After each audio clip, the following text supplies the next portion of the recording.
Hello, my favorite class, my friends. Now that you're graduating, I can call you my friends and not just students. You don't have to call me Mr. Renault anymore. You can call me Ethan. Mainly because I've been a youth pastor for so many years, and when you're a youth pastor, they just call you Ethan. But when you're a teacher, they call you Mr. Renault, and so I'm just used to everyone calling me Ethan. So I have a couple things I wanted to say to you guys. I don't know exactly how many things to say. So hopefully you watch this whole video and hopefully it's beneficial and profitable to you. But I don't even know where to begin.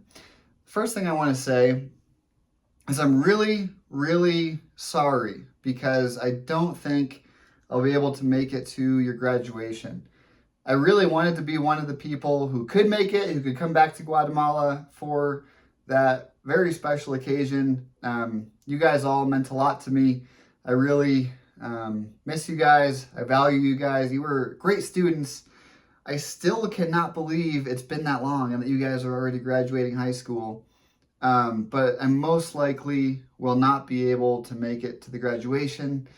I'm going to try, but getting work off and spending the money to come down and all that stuff with my current job, I just don't know if I can. And I'm really sad about that. So if I don't make it, I want you to watch this video as a way of me kind of telling you what I wanted to say to you as you're graduating and moving off into the world. The first and biggest and most important thing, I think, is to continually, and I know you've heard this so many times, and it's probably going to sound so cheesy, but continually love Jesus and figure out what way works for you to follow Jesus. And here's what I mean by that. For some of you, you'll be more intellectual, like me. I love using my mind to know Jesus and reading and listening to lectures and going to school. And now I'm getting my second degree in theology because I love it. For others of you, it's about worship music and being silent and contemplative and just spending that time with Jesus. And whatever it is for you that connects you with God and brings you closer to Jesus, don't give up on that.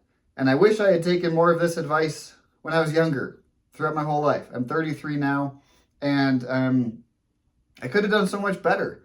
And I think I wish I had more people in my life to be like, guys, seriously, this is what it's all about. This is where you'll find peace. This is where you'll find satisfaction. This is where you'll feel accepted and at home and loved. It's where you'll find motivation to go and be productive and creative and to engage and love people. It all comes back to how much you know and love Jesus. And are you continually in the Word? And are you hungry for it? And that stuff. And I know you've probably heard that so many times, and I'm trying to not just sound like another person telling you the same thing you've already heard. But it's true. I think as you're older, you make mistakes, and you're like, crap, maybe I shouldn't have done all this junk. and you realize, yeah, maybe I should have actually stayed closer to Jesus and spent more time in his presence there with him. So that's the first thing, is like, it's not cheesy. It's not just dull, dead, religious talk. It's real and it's true. And I hope so badly that you guys hear that and take it to heart. And he loves you. He suffered on a cross for you. And there's nothing, you can't wrap your mind around that. And I hope that sinks in more and more for all of you as you go. The second thing is, I hope that you are encouraged to be weird and to do things your own way.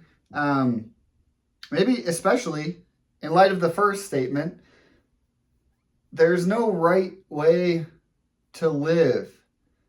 There's some wrong ways, but there's no like one right way. Like you have to do this and this and this and this. You know, like, look at me. Like nobody assumes I'm a Christian when they look at me because they're like, oh, this guy has weird tattoos and he has a horror brand and he loves heavy metal and he's just super weird and artsy and yeah. in Psalm 103. I want to. It's either Psalm 103 or 63 or 73 or 72 or 62. In one of those 5 psalms, it says, "Sing a new song to the Lord," meaning like be creative, do it differently, live differently, sing a new song. Like God has heard everyone else's song, and now it's your turn to sing a new song to Him. And it sounds unique, and it sounds like all 10 of you. There's 10 of you, right? Not 11? 10 or 11 of you now. And it's your turn to sing those songs. And with that, of course, you want to be productive and you want to add to other people's lives and not just kind of go with the flow. The purpose of your life is not to make enough money to go home every day and watch Netflix or YouTube. Like, that's not a fulfilling life. By the time you're 30, you'll look back and say, oh, crap, I didn't do anything. Much less by the time you're 80, you know? So do something with your life. Make it weird and unique. The people who make a difference aren't usually the ones who do it like everybody else. I want to go make a lot of money and just work in finance and just get a comfortable job and just stay in places where I already feel safe and comfortable. Like, yeah, okay, do that. You'll make money. You'll be comfortable. That's not a great life. You're not going to be satisfied if you just stay in your comfort zone. So do it different. Be a little weird, you know, shave your head or grow your hair long or whatever. Pick up new skills, new hobbies, get scuba certified. Move across the world. Move to a place where you don't know the language. That's what I did when I moved to Guatemala. I didn't know the language, as you guys know, and I learned some of it, or I can speak it fairly decently now. And it comes in handy often because people here where I live in Colorado often speak Spanish, and I can translate sometimes, and I can do all sorts of stuff. So, you know, be bold. You're not going to have a crazy story-worthy life if you just stay where you're always safe and comfortable. That's a pretty boring life. Oh, man. There's so much else I want to say to you guys. You're all so great. You really were some of my favorite students. I really loved all 3 grades that I had, but you guys really hold a special place in my heart.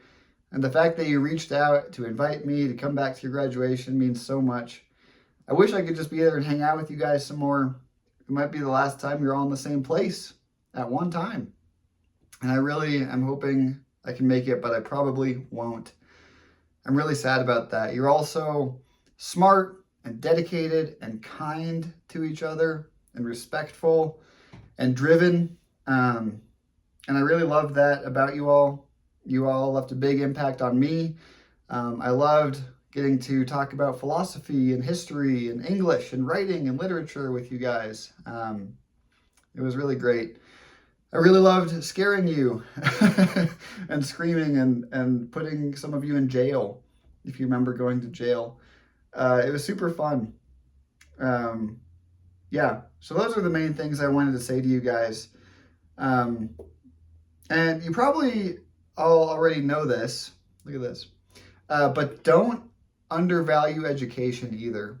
Some people think it's unnecessary, that the purpose of your life is to make money. And, oh, look, I got a good job already. I don't need to get educated. The purpose of education is not to make money. The purpose of education is to make you better and to make the people around you better and to be more informed about what's going on in the world and how do I live and all that stuff. So I think everybody should get educated. I don't think there's a timeline for it. Like you have to go straight from high school to college to whatever. Maybe you go travel for a year or 3 years and then you go to college, because then you really find out what you're passionate about. There's one theologian who said, find the world's greatest need and your passion and what you're good at, and find where those intersect. And that's where you're called to be. That's your calling. That's your purpose.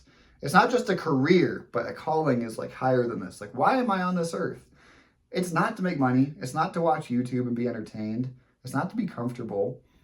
It's to figure out like your calling. Like, what are you passionate about? What makes you tear up and cry? And I love this and I feel a strong meaning when I'm doing this or thinking about this or looking into this issue, and I want to change it and I want it to be meaningful.